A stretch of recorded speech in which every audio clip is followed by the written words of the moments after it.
This is A Course in Miracles, and I've caught you right in the middle of your expedition into time. Those of you who have decided to pursue the offering of my mind as an intercession in the idea that you could be somewhere located in space-time are coming to appreciate the value of the idea of singularity. If you've been watching these videos that teach the mind training of A Course in Miracles, it will be obvious to you that as you begin to enhance your own identity with yourself, that is, you begin to have experiences of alternatives that previously frightened you, you begin to realize the immensity of the teaching that I am offering you with my mind. The declaration that your conceptual identity of yourself in a location somewhere in space-time is a mistake.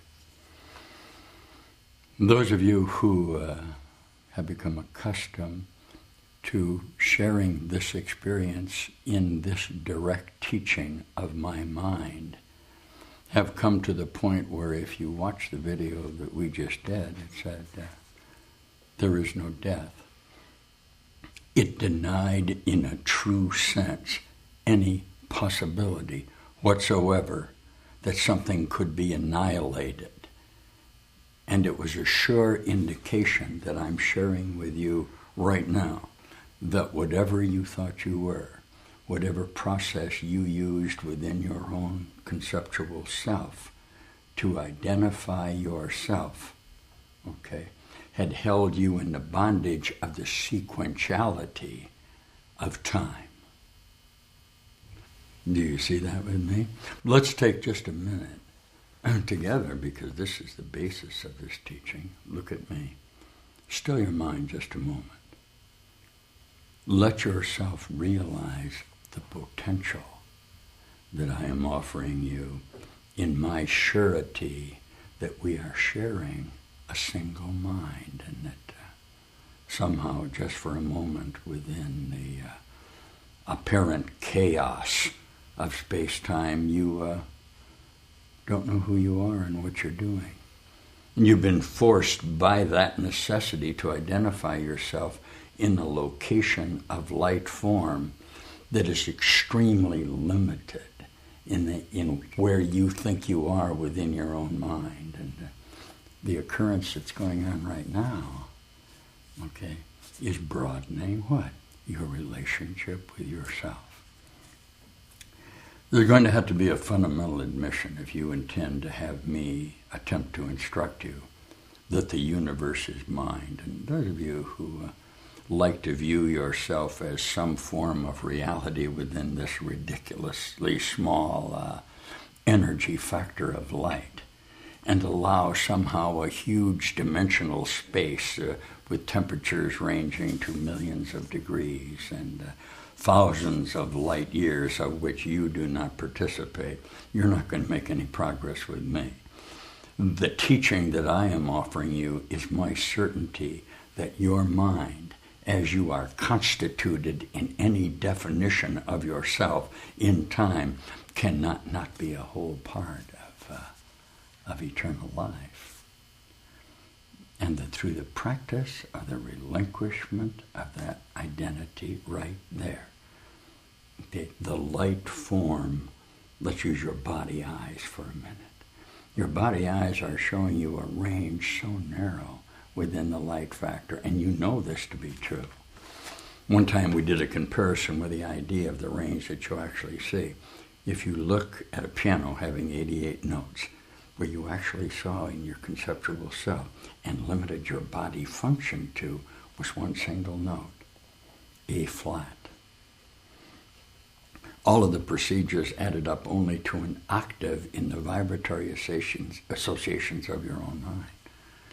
I don't know where this is going to take you, but I'm assuring you that contained within you is a power, that will, if you let it, supersede any idea that you have about yourself, and that you are carrying that power within your range of sequential time, and that your efforts to enforce the extreme limitation that you impose on your conceptual self are what ensure your demise, your death. You actually believe that you come here within this tiny range of time, live within the features that identify yourself in this very small enclosure of thought, and then appear to die. And it won't work. Somewhere you're feeling the frustration of the littleness of you, and you should.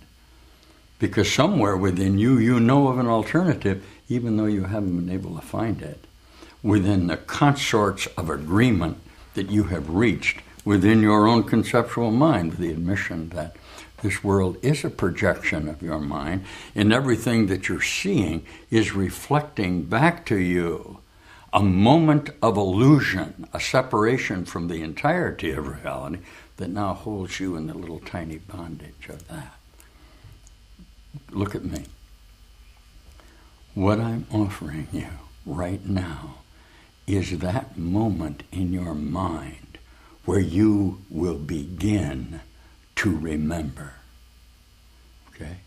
You're not going to remember it all at one time. If you did, you'd simply be gone. It's possible for you to do that, but if you did that with me, you wouldn't need any instructions at all, would you? Huh? The time and space that you occupy is really all there is, and it only lasted for a minute.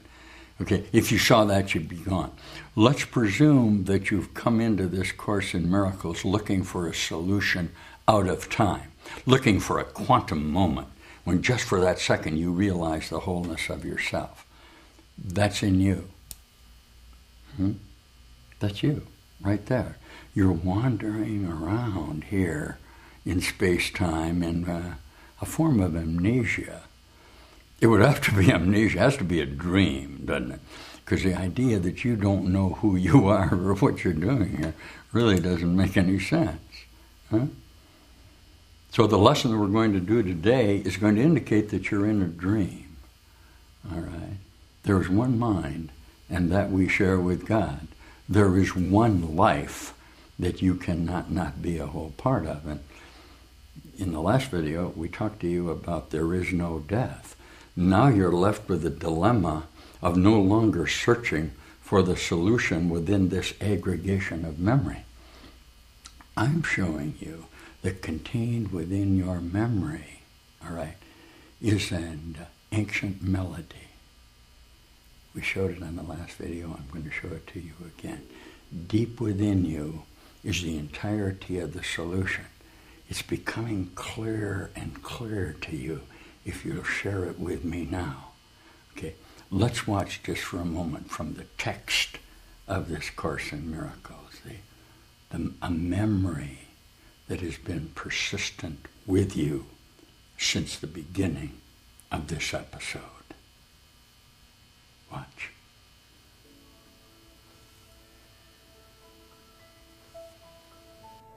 Listen. Perhaps you catch a hint of an ancient state not quite forgotten, dim perhaps, and yet not altogether unfamiliar, like a song whose name is long forgotten and the circumstances in which you heard completely unremembered. Not the whole song has stayed with you, but just a little wisp of melody attached not to a person or a place or anything particular. But you remember from just this little part how lovely was the song, how wonderful the setting where you heard it, and how you loved those who were there and listened with you. The notes are nothing, yet you have kept them with you, not for themselves, but as a soft reminder of what would make you weep if you remembered how dear it was to you. You could remember, yet you are afraid, believing you would lose the world you learned since then, and yet you know that nothing in the world you learned is half so dear as this. Listen, and see if you remember an ancient song you knew so long ago and held more dear than any melody you taught yourself to cherish since. Beyond the body, beyond the sun and stars, past everything you see and yet somehow familiar, is an arc of golden light that stretches as you look into a great and shining circle. And all the circle fills with light before your eyes. The edges of the circle disappear, and what is in it is no longer contained at all. The light expands and covers everything, extending to infinity, forever shining and with no break or limit anywhere. Within it, everything is joined in perfect continuity, nor is it possible to imagine that anything could be outside, for there is nowhere that this light is not.